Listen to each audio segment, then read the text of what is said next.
Hi అండి, ఈరోజు మన కిచెన్లో టేస్టీగా అనపకాయలు అండ్ సొరకాయ కర్రీ చాలా బాగుంటుంది. ఒక్కసారి మీరు కూడా ట్రై చేయండి.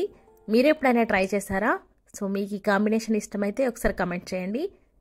చాలా టేస్టీగా ఉంటుంది. తప్పకుండా మీరు కూడా ట్రై చేసి చూడండి. వీడియోని కొత్తగా చూసేవారు లైక్ చేయండి, మన ఛానల్ని సబ్స్క్రైబ్ చేసుకోండి. నేను ఇక్కడ సొరకాయని కట్ చేసుకొని పెట్టుకున్నాను. అనపకాయ గింజలు, మెంతాకు, వెల్లుల్లి, పచ్చిమిర్చి, టమాటో వీటన్నింటిని కూడా కట్ చేసి పెట్టుకోవాలి. సొరకాయ 1/2 కేజీ వరకు ఉంటుంది, అది తీసుకున్నాను నేను. ముందుగా ఒక ప్యాన్ని పెట్టుకొని అందులోకి 6 నుంచి 7 స్పూన్ల వరకు ఆయిల్ వేసుకున్నాను. ఆవాలు, తర్వాత వెల్లుల్లి వేసుకోవాలి. వెల్లుల్లి ఇలా మంచిగా కలర్ వచ్చిన తర్వాత కట్ చేసుకున్న పచ్చిమిర్చి ముక్కలు వేసుకొని సాల్ట్ వేసుకోవాలి. మిరపకాయలు మంచిగా ఈ విధంగా వేయించుకున్న తర్వాత తాలింపులోకి మెంతాకుని వేసుకోవాలి.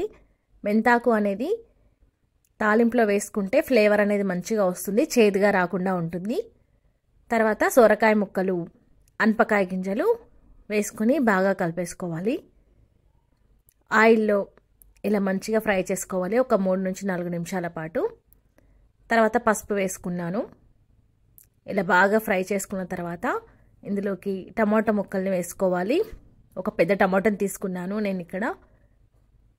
తర్వాత 1 కప్పు వరకు వాటర్ని వేసుకున్నాను, ఎందుకంటే అనపకాయ గింజలు మంచిగా ఉడకాలి కాబట్టి వాటర్ వేసుకుని ఒక 10 to 12 మినిట్స్ వరకు మీడియం ఫ్లేమ్లో కుక్ చేసుకోవాలి. ఒకసారి చూస్తాను చూడండి. ఇలా మనం మ్యాష్ చేసినప్పుడు ఈజీగా ఇలా రావాలి, అప్పుడు మనకు కర్రీ అనేది ఉడికిపోయినట్టు. తర్వాత ఫైనల్గా కొత్తిమీరతో గార్నిష్ చేసుకుంటే టేస్టీగా సొరకాయ అనపకాయ కర్రీ రెడీ. తప్పకుండా మీరు ట్రై చేయండి. మీ ఫీడ్బ్యాక్ని నాతో షేర్ చేసుకోండి. చాలా టేస్టీగా ఉంటుంది. తప్పకుండా ట్రై చేయండి. మన ఛానల్ని సబ్స్క్రైబ్ చేసుకుని బెల్ ఐకాన్ని క్లిక్ చేయండి.